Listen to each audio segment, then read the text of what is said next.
بسم الله الرحمن الرحیم.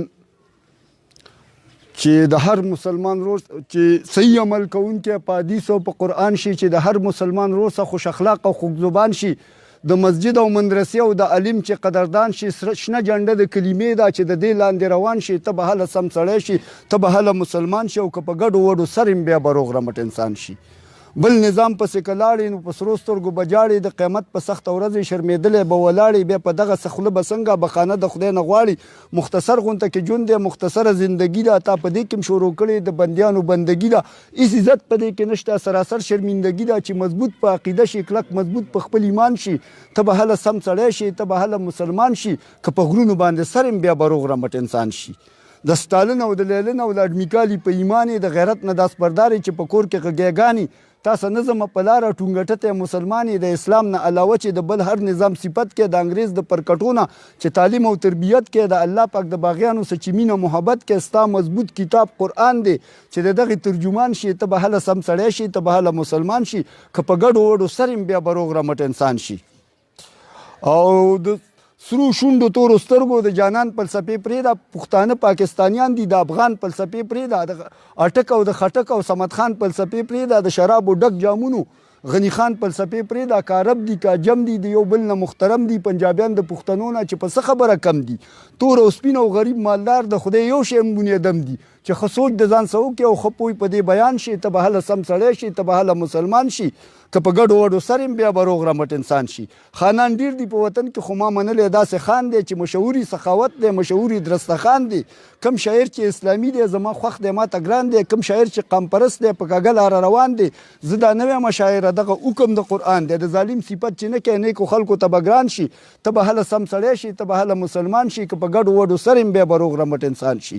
او چې مکې ته کله ورشي او داخل په پاک حرم شي، د کعبې طواف چې وکړي، بیا به نور محترم شي، بیا به زیات شکرګزار شي. کله موړ چې په زمزم شي، مقدس کاڼی چې ښکل کړي، که خراب هم بیا به سم شي.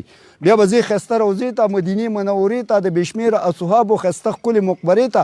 دا به څونه خوشحالي وي مدینه کې چې مهمان شي، دا به څونه خوشحالي وي په مدینه کې چې مهمان شي. په ایمان یې درته وایم چې مضبوط به په ایمان شي، چې په باب و سلام ورشي، سترګې ډکې لوند ګرېوان شي، ته به هله سم سړی شي، ته به هله مسلمان شي.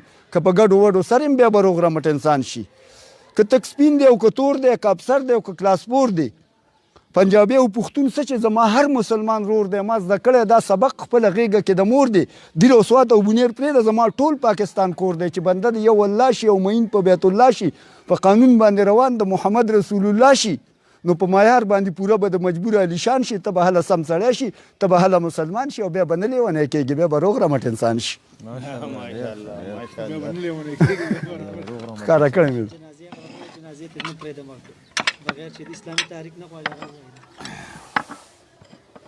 زما خوښه نه د هغه زندګي چې پکې وي د بندیانو بندګي، د انګریز د پرکټو د وزارت نه په سلسله د بهتره ملنګي. موږ به الک لک پاخه مسلمانان شو چې موږ ختم کو قانون د پیرنګي.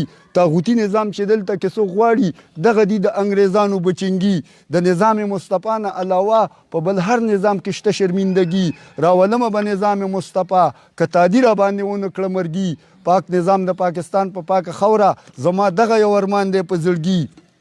او د جماعت اسلامي سره به ګرځم، اوبه نه څکمه د بل چا په منګي. او زه مجبور علیشان شاعري کومه، خو نه یادومه د چا شونډې وننګي. او چې وایي د خان اجره کې خان ته ستړي مشي، نو داسې خلک به په خېټه څنګه ماړه شي. او چې د هر چا د ډول مخې ته ګډېږي، نو په ایمان یې وایه دا غریب به ښه شي. نیکمله بچي بیا د خدایه غواړه چې نیکان خلک د جمع په واده شي. او د زرې زرې حساب کتاب به کېږي چې نکیر منکر دې دواړه میلمانه شي. د نظام مصطفی ارمان به وکړي، خو چې په قبر کې د یوازې اوسېده شي. او د اسلام نه په غیر بل نظام چې غواړي دا کسان چې جنازې له میراني شي. او د نیکانو د دعا به وي محتاجه، چې مجبور کله د مرګ په خوب وده شي. ماشاءالله مجبور صاحب، ماشاءالله. جزاک الله، ډېر مزه